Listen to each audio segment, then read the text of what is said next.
Tell me in a sentence who you are. Put me in a dark, solitary cell. And to you, that's the end. To me, it's the beginning. It's a universe in there. Still, There's a world in there. I'm free. The Euclidean space-time continuum consists of linear planes. And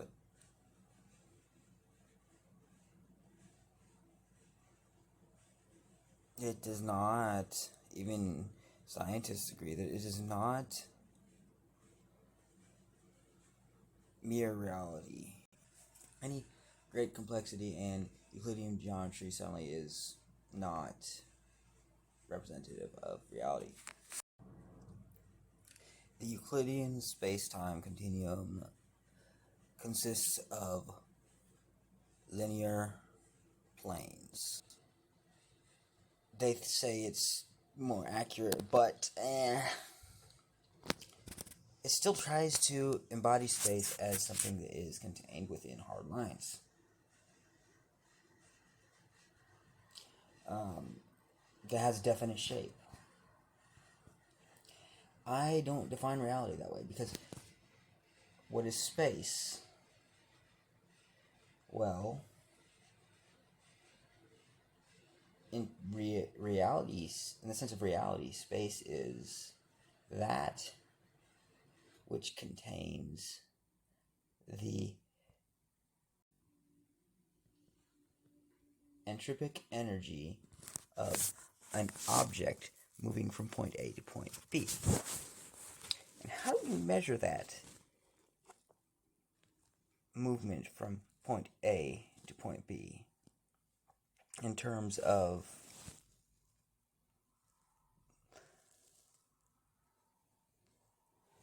depth? I mean, you can say point A to point B. Okay, so that was this far. But in terms of geometry and coordinates, we have to have another coordinate, and that is time, the efficiency of which it got from point A to point B. There's distance and time. And that is essential in determining whether or not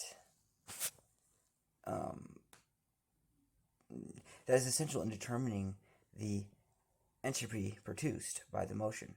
You have the body. That's one dimension, you have the body, that's one dimension of the formula there. So you have to counter in the mass and density of the body that is moving from point A to point B in space. So say you embody that dimension. You are a dimension in space-time. That's another thing that physicists seem to have trouble with, is reconciling that they are not inhabiting three-dimensional space. They are a dimension in three-dimensional space. And it's not a Euclidean three-dimensional space in any fucking stretch of the definition. Because there's far more depth to you than three dimensions. So, you are a dimension. You are that point in space.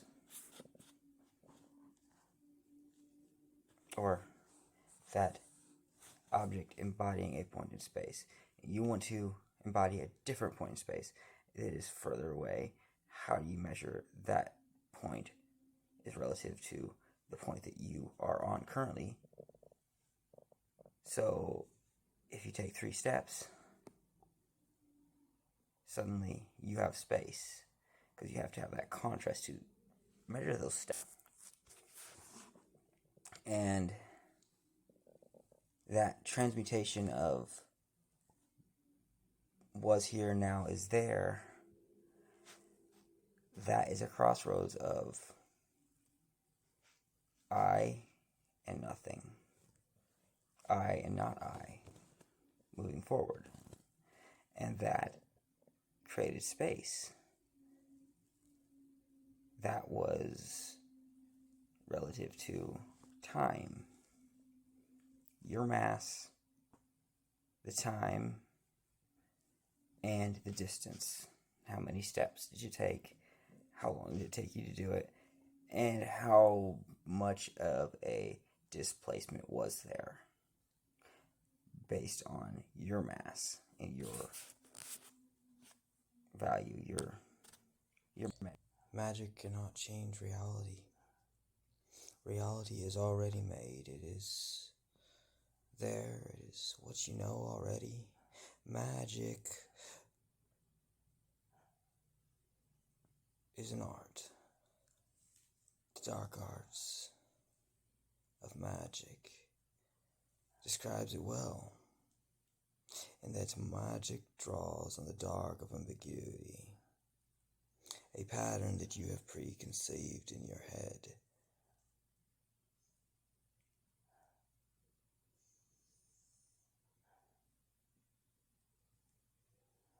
Becomes manifest going forward. And no, reality does not change.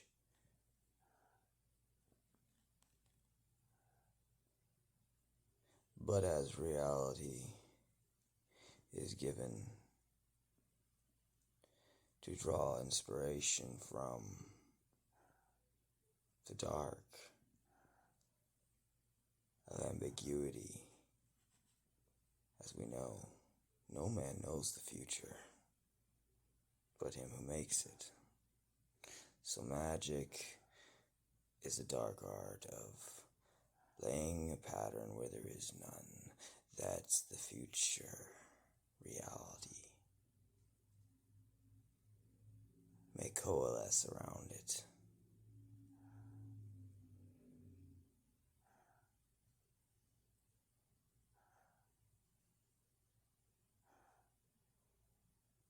It's not a science, it's not a pseudoscience, it is merely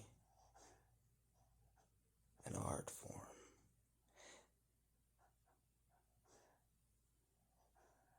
that takes on and disarms the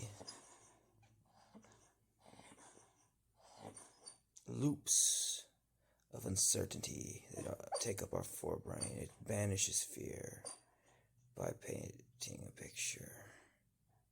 And if that picture is a fearful one of demons and ghoulies, well, they are your own.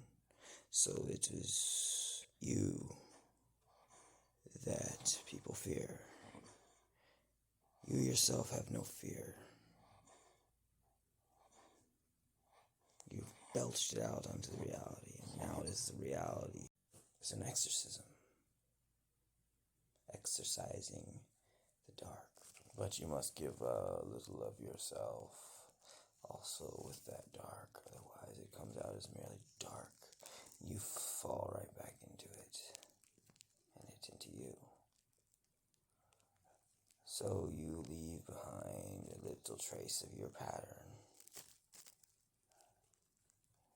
then belch it out, and if you slip and fall in it, well, it's just added back to yourself, because it's a pattern. Magic makes patterns. Science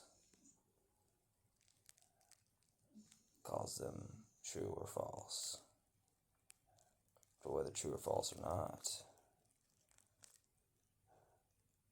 is irrelevant, because magic and science are two sides of the same coin.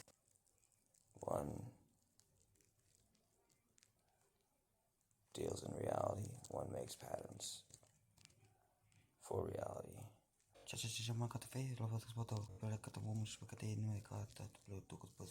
Glosalalia. Speaking in tongues. It's a medical term for a biblical concept. But it is a throwback to man's primal self, his inhumane nature, his lizard brain, his reptilian that has burrowed deep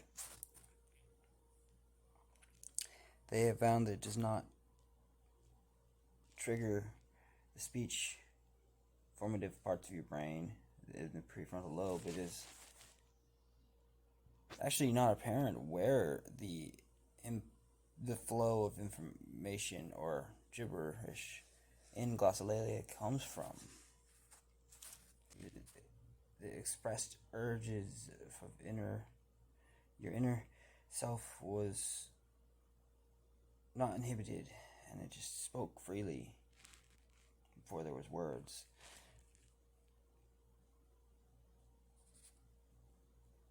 I think that our evolution of cognition and pattern seeking ability has gotten to the point where we rely on these patterns, and thus the maximum complexity of evolution has reached its amplitude, its highest amplitude, and it can only digress from there.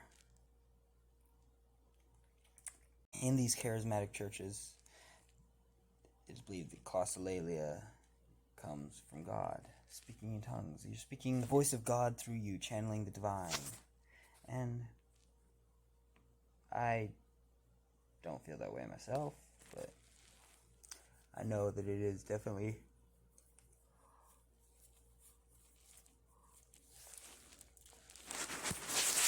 a divine spark of creation that speaks these incantations into being. I call them incantations because they're inner expression of what you can't put into words. Because language is based on our reaction. Short memory. Language is the cognitive function of relaying consciously to that cognator and the nouns and the verbiage of the actions and the entities and the beings outside of yourself. It was never meant as a internal speak. Internal speak is, well, glossolalia. And shamans do it,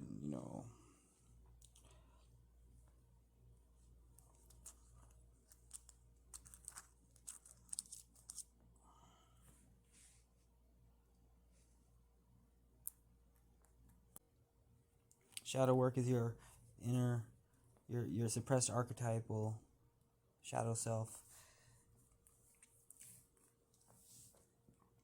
and your superficial egotistic self were to come together at a crossroads. What would be the result? And I figured out that I think I can be all of them.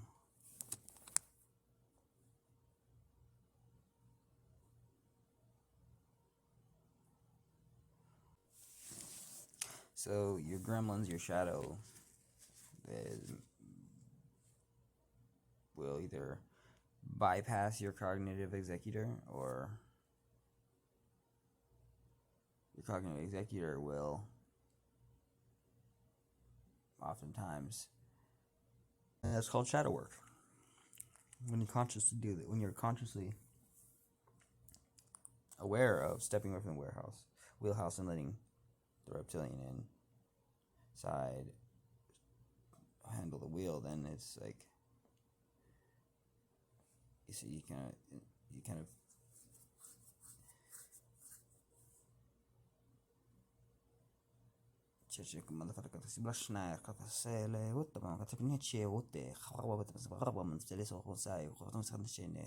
gives your lizard self more ground to stand on, more balance, more forbearance, more strength, more energy, more charisma. That's why charismatic Christians are known for speaking in tongues. Glosalalia. Glosalalia is the medical term, diagnostic term for those who speak in tongues. And just too many people do it that you swear by it for it not to be real.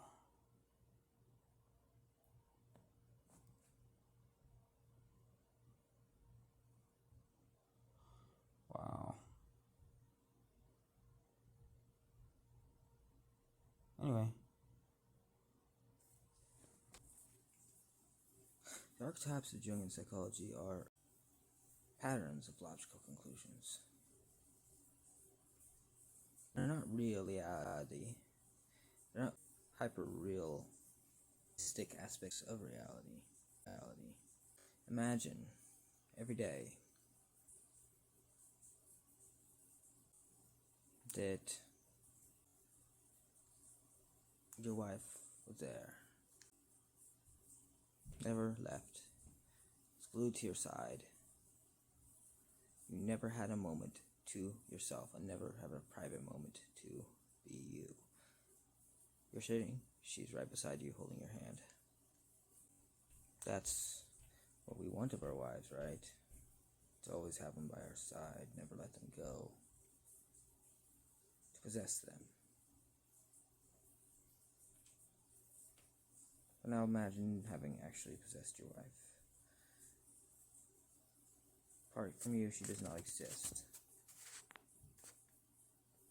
But she still does what she would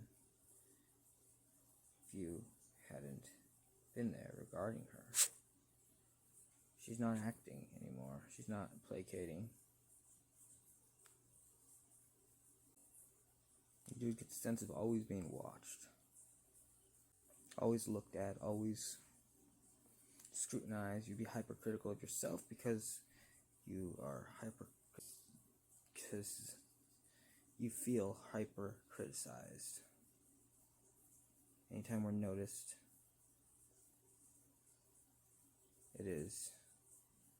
you're criticized. That creates a trauma. Our sense of self-worth is damaged, and now we have room for improvement. But if that happens enough, we begin to understand it more and understand why we are hurt, instead of just reacting to it. We're hurt because someone's seen us. Pretty soon, as you begin to build a pattern around that, it gets more and more complex and further from that. You don't realize it hurts anymore, because you've gone so far from the point of this problem that you just don't, it doesn't hurt anymore. That's become unconscious. It's way more complex than that. Value must have a malleability about it. Otherwise, value is demanding that you chase it, whether you like it or not. You begin to feel like a slave, a trapped rat in a rat race, where money is all anyone ever cares about, and the ephemeral experiences of life aren't worth shit. Well, now something must be done to restore that value in life that life has stolen from us, from me, my value, my worth, by expecting me to pursue their worth.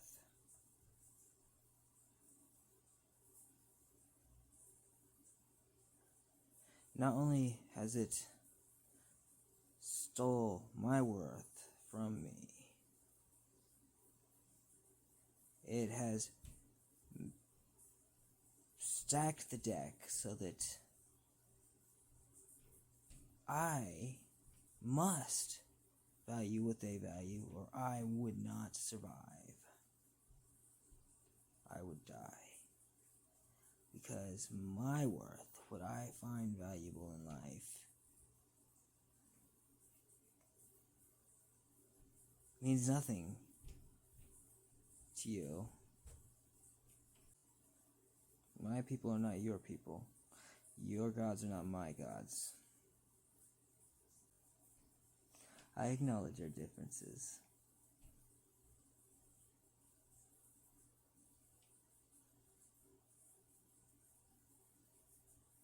I would be more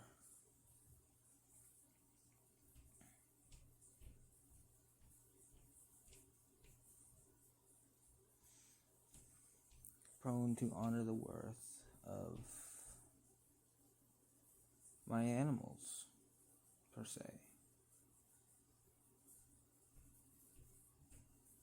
If my animals are worth more than your worth, then my animals are worth more than you. If my feelings are worth more than your feelings, then I am worth more than you. Not only that, my feelings are worth more than you.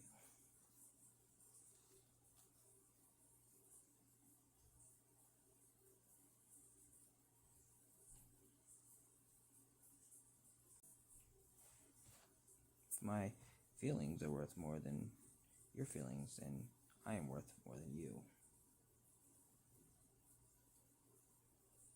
Not only that, my feelings are worth more than you. Some things are really bad.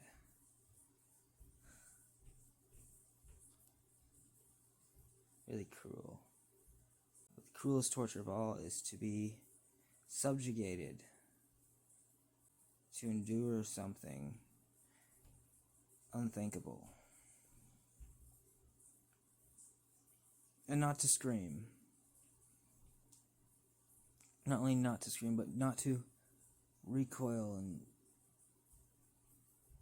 agony, not to do anything to lose our composure, to hold up to the expectations that society has to offer.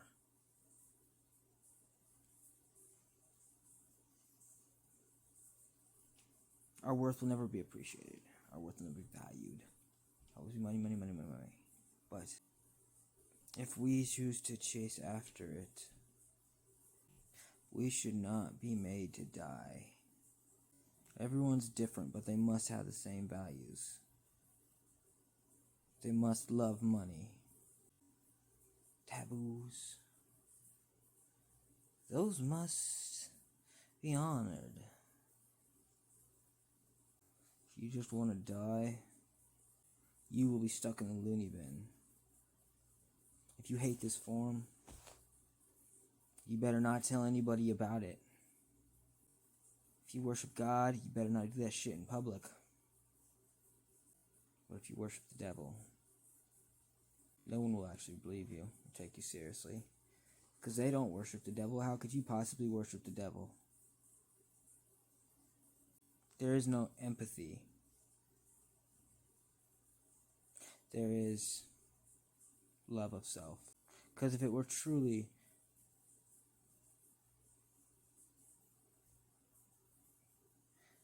a sensation of, I feel your pain, bro, then it has to be a pain that you would feel. I mean, human, you must feel pain. If you stop feeling pain, if you stop having emotions, you stop. So there's certain things that just, if they see, so would our form. One of them is the elements that we are combined of. And the second is pattern. Our identity. The arrangement of those. And then the makeup of our pattern. Those are the patterns that make up our pattern.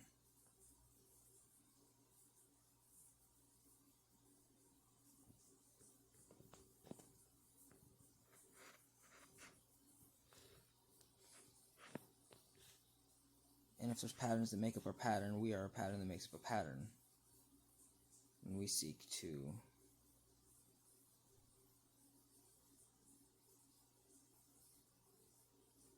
become that pattern.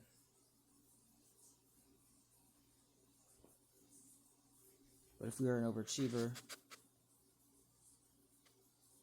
and aware like this, a self-aware overachiever,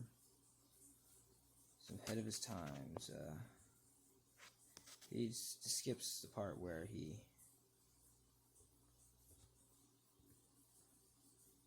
wants to. He just relates to you. Hates you for it. You're always watching him whether you're there or not. He always feels your eyes on him. The closer you are to this person, the more likely you are to be his victim. Because you are the lens he sees everything from. You are all-consuming. Every breath you take makes you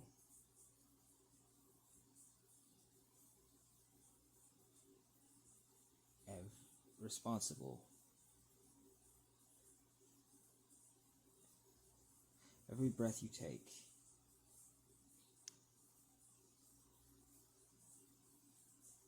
is the cause for everything that you feel strongly about. You feel so strongly, or every breath he takes is because of you.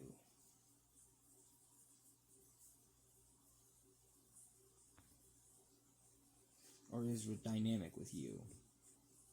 That is a breath you're not taking.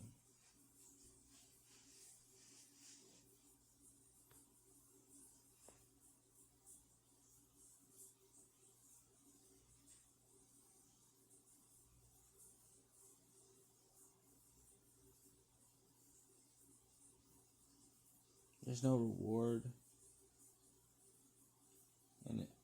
in having and a reward in achieving. It's either a reward in achieving or it's a reward in having.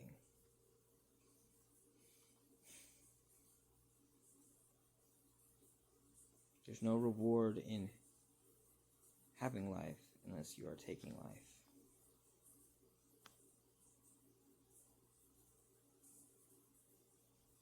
I'm not alive. I am ephemeral. I'm experienced, I am malleable. Every second is a tragedy, every breath I take is a tragedy stolen from me. I'm a purpose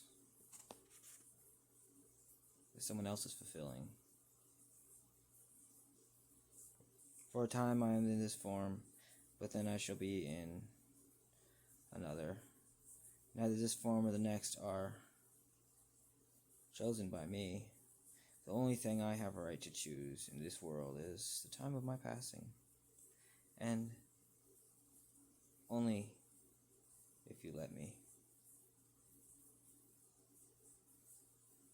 I am powerless.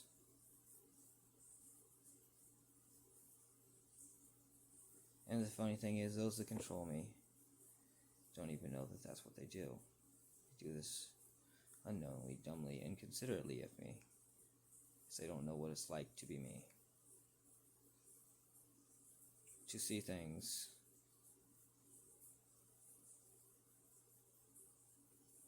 with a multiplicity of eyes. In my world is to see things in the multiplicity of forms.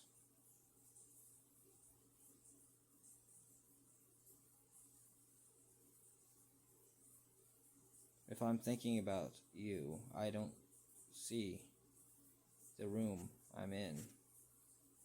I don't notice the things in life that are beautiful unless you are beautiful. Unless you are pleasant and kind and nice. I see myself in contrast to you. Either, oh, I'm like you, or I'm different than you.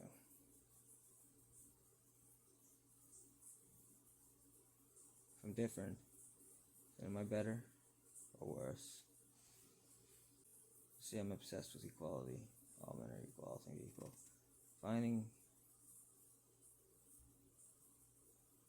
the worth in other people.